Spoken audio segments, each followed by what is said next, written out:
এটা কি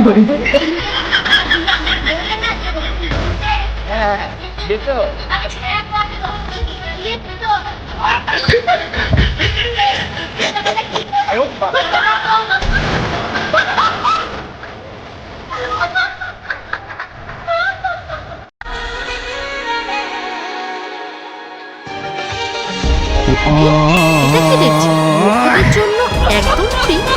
আরে বাস চাই একটু ফুচকা খেয়ে আসি। দাদা ফুচকা দিন। হ্যাঁ ম্যাডাম দিচ্ছি, এ নিন পাতা। চি চি চিরে নুনি চি চি চি চিরে নুনি চিরে চিরে চি চি চি চিরে নুনি চি চি চি চিরে নুনি চিরে চিরে চি।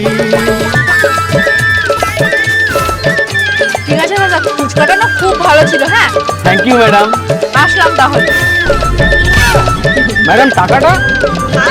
কিসের টাকা? আপনি যে ফুচকা খেলেন তার টাকা। কেন? এখানে যে লেখা আছে মূর্খদের জন্য একদম ফ্রি। কি লেখা আছে ভালো করে পড়ুন।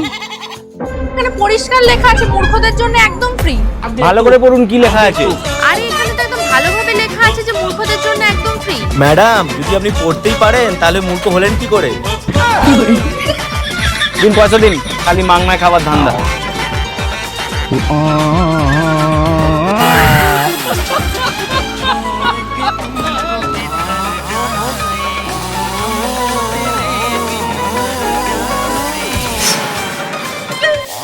এ দাঁড়াও, জামাই লিপস্টিকটা কোথা থেকে আসলো? আরে ভাই দুইটা তো ওইদিকে পড়ে গেল। ঠিক আছে ওই দুইটা পরে ভাগ করবো, তুই নাম। বৌমা মারছো না বাবুকে? তোমার ছেলে কাণ্ড দেখো মা, অন্যের সাথে ঢলাঢলি করে জামাই লিপস্টিকের দাগ লাগিয়ে এনেছে। দুইটা তো বৌমা দুইটা আমার, জামাটা তো এই তিনটা তো শাশুড়ে। এই যে তিনটা আমার। আরে কবরস্থান থেকে তো কিসের আওয়াজ আসছে? এই যে সাইডটা তো, এই সাইডটা আমার।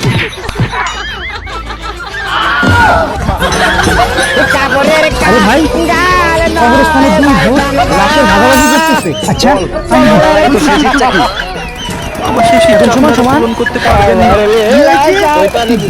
শেষ ইচ্ছাটা কি? আজকে সন্ধ্যাবেলা লিখিত আপনারা পারবেন না। আবে তুই বলবি না ইচ্ছা কি? আমাকে বসে বলেন ভালো যা তোকে ছেড়ে দিলাম। তারপর কি হয়েছে?